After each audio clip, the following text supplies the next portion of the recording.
What's going on, everyone? It's DSP here, and we are going to show you, at least from our own experiment trying to do this, how to make your own custom artwork and how to upgrade a joystick with professional grade parts. So step one to doing anything like this is if you want custom art, obviously you have to do some image manipulation and some funky stuff in Photoshop. It has to be Photoshop.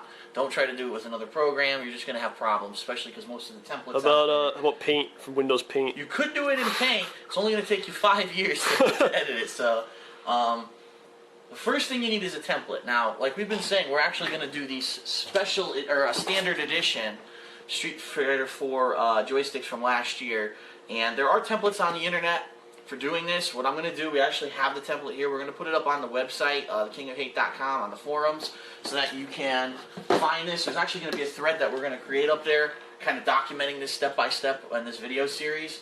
So anyway, here's the template. It's a .psd file, which is a Photoshop file. What you're going to see happens when you open up your Photoshop is it's going to have looks like a blank top of a joystick. See, so the top of your joystick layout, this is where your turbo buttons, your guide button and stuff like that are. Your joystick itself, this second ring is the dust cover of the joystick, and then your standard 8-button layout. Now you can choose to do 8 buttons if you want. You can do a 6-button stick. In this case, what we've chosen to do is we're going to do a 6-button stick because that's the standard for tournaments. That way you don't have extra buttons you're accidentally hitting when you're trying to do stuff.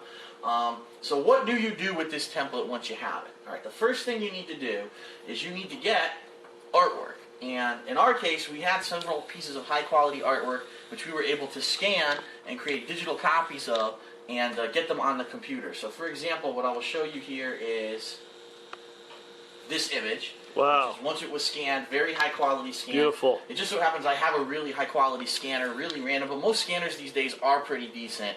So for these intents and purposes, unless you're trying to make a stick that's like this fucking big, you know, a standard scanner should work. So here you go.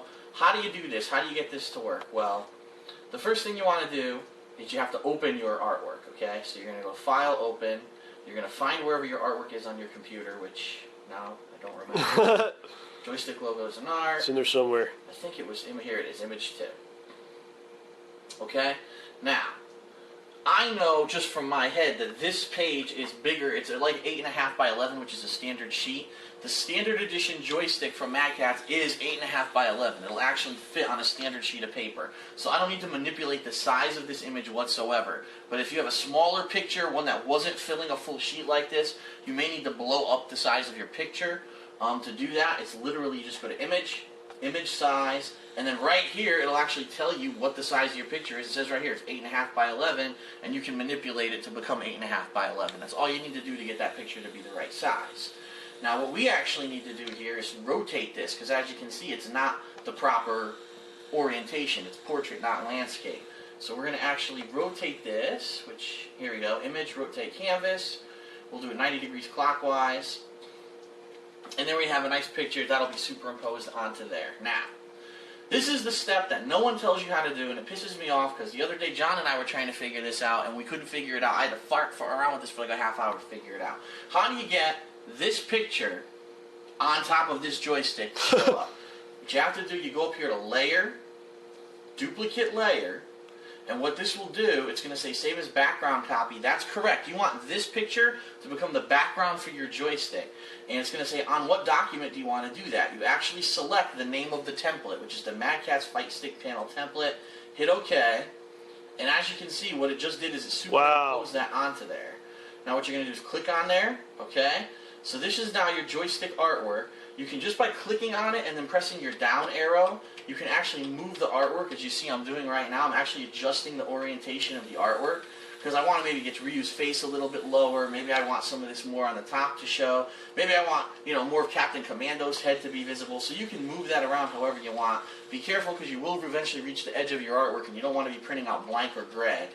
So for example, we'll just adjust this just a tiny bit here, and I think that's good enough right there. So let's say, okay, you know, I got Strider's face now is out, Ryu, I got all the Street Fighter characters down here. This is good. This is, you know, what I want. But let's say that you do not want an 8-button stick. Let's say that for whatever reason you want a 6-button stick or so forth. What you do is, over here you're going to have a little window that floats around in Photoshop. This is called your layers, okay? And what this is showing you is there's actually several layers of art that are laying on top of each other right now. Just think of it like a sandwich. There's a bottom piece of bread, a couple pieces of meat, cheese, Swiss cheese, and then a top piece of bread. So they're all stacked in this order, and basically the background's at the bottom, your dust cover is next, then are your openings, which are your openings for the holes, and then there's the negative, which is the actual blank template. So what you're going to do is click on the layer here that says openings, and what you've basically done now is you've selected these circles, the buttonholes. And by hitting this magic wand icon up here, what you can actually do is hit whatever you don't want. So if, let's say, I don't need this extra button, you highlight it, you press delete, and it goes away. And you can do the same thing here. You hit it, press delete, and it goes away, and then by just clicking one more time, it'll get rid of that outline. Now you have a 6-button stick layout ready to go. Now what I recommend you do is you can print this like we've done. I can show you. We actually printed this last week on a regular piece of paper, but I don't have a very good printer, so it comes out pretty crappy, all curled and everything. The colors aren't very vibrant because that's just my printer. What you're going to want to do is save this file as a PSD file, which is a standard Photoshop style file, so that you can bring this to your regular Kinko's, FedEx, whoever has a really high quality printer so they can print this out for you. So I'm going to go File, Save As the template. Incidentally, I've already saved this template, so I'm not going to save it, but I would have saved it here, and what you would do is you'd save it to a thumb drive, such as this one, bring it to your Kinko's, and when you get there, what you're going to want to do is go to one of their computers with a high quality printer, explain to them I'm looking to print out some high quality art on like a thicker stock paper, a matte paper possibly, and they'll get you some better high quality paper, and you're going to go ahead and basically print this out onto that paper until it's to your liking. And it should be a lot more, as you can see how vibrant the colors are on the screen. That should be how it comes out if you print it on a high quality printer on the right kind of paper. So that is it for step 1, basically making your art. Now keep in mind there's other stuff you can do, like you can put logos, you can superimpose certain things over other things. All you need to do is drag that art into Photoshop like I did with this, layer, duplicate layer.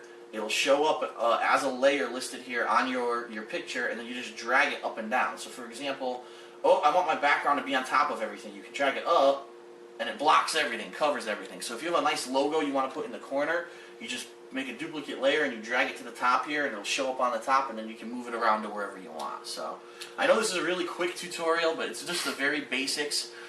We just learned how to do some of this like 5 minutes ago with the logo stuff. It's hit or miss. Sometimes you're going to find there's files that you want to do stuff with, and when you click it, the whole program errors out.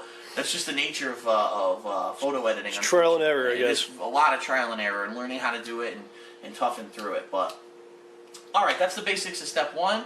We're actually going to probably head out to Kinko's, try to print out some of the artwork here on matte paper, and then we're going to do what's called a laminate label. But we'll talk a little bit about that in the next step when we get to it. So, see you later.